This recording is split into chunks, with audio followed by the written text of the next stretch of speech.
एक व्यक्ति कोई जिज्ञासु एक दिन आया। उसका नाम मोलुंक पुत्र था।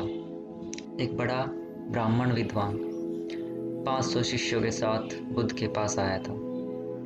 निश्चित ही उसके पास बहुत सारे प्रश्न थे। एक बड़े विद्वान के पास ढेर सारे प्रश्न होते ही हैं, समस्या ही समस्याएं। बुद्ध ने उसके चेहरे की तरफ देखा और कहा, मोलुंक पुत्र, एक शर्त है। यदि तुम शर्त पूरी करो, केवल तभी मैं उत्तर दे सकता हूँ। मैं तुम्हारे सिर में बनबनाते प्रश्नों को देख सकता हूँ। 1 वर्ष तक प्रतीक्षा करो, ध्यान करो, मौन रहो। जब तुम्हारे भीतर का शोरगुल समाप्त हो जाए, जब तुम्हारी बातचीत रुक जाए, तब तुम कुछ भी पूछना और मैं उत्तर दूंगा। यह मैं वचन देता हूँ। मोलुंक पुत्र कुछ चिंतित हुआ। 1 वर्ष केवल मौन रहना और तब यह व्यक्ति उत्तर देगा, और कौन जाने कि वे उत्तर सही भी है या नहीं। हो सकता है कि 1 वर्ष बिल्कुल ही बेकार जाए। इसके उत्तर बिल्कुल व्यर्थ भी हो सकते हैं। क्या करना चाहिए? वह दुविधा में पड़ गया। वह थोड़ा झिझक भी रहा था। ऐसी शर्त मानने में इसमें खतरा था। और तभी बुद्ध का एक दूसरा शिष्य सारिपुत्र जोर से हंसने लगा। वह वहीं पास में बैठा था। एकदम खिलखिलाकर हंसने लगा। मोलुंक पुत्र और भी परेशान हो गया। उसने कहा, बात क्या है? तुम क्यों हंस रहे हो?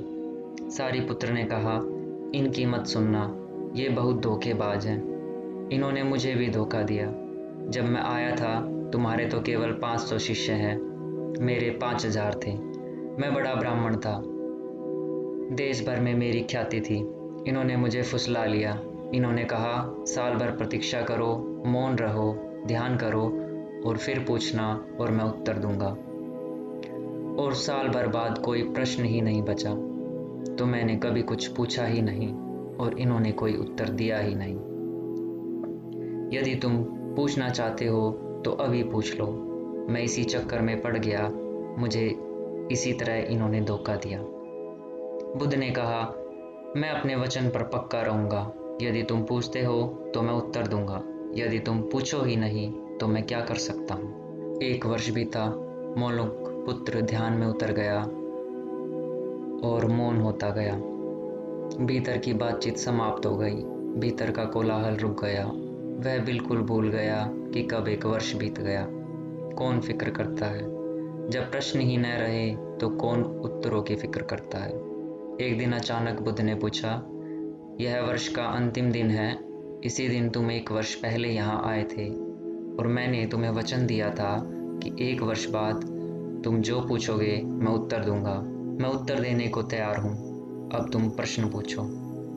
मोलुंक पुत्र हंसने लगा और उसने कहा, आपने मुझे भी धोखा दिया। वह सारिपुत्र ठीक कहता था। अब कोई प्रश्न ही पूछने के लिए नहीं रहा, तो मैं क्या पूछूं?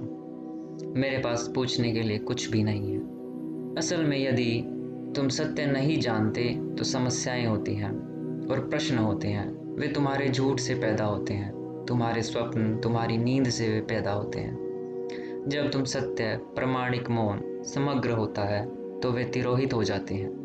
मेरी समझ ऐसी है कि मन की एक अवस्था है जहाँ केवल प्रश्न होते हैं और मन की ही एक अवस्था है जहाँ केवल उत्तर होते हैं, और वे कभी साथ साथ नहीं होते। यदि तुम अभी भी पूछ रहे हो तो तुम उत्तर नहीं ग्रहण कर सकते। मैं उत्तर दे सकता हूँ, लेकिन तुम उसे ले नहीं सकते।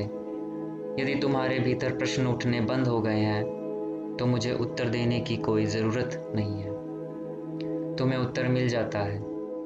किसी प्रश्न का उत्तर नहीं दिया जा सकता। मन की एक ऐसी अवस्था उपलब्ध करनी होती है जहाँ कोई प्रश्न नहीं उठते। मन की प्रश्न रहित अवस्था ही एकमात्र उत्तर है। यही तो ध्यान की पूरी प्रक्रिया है। प्रश्नों को गिरा देना, भीतर चलती बातचीत को गिरा देना।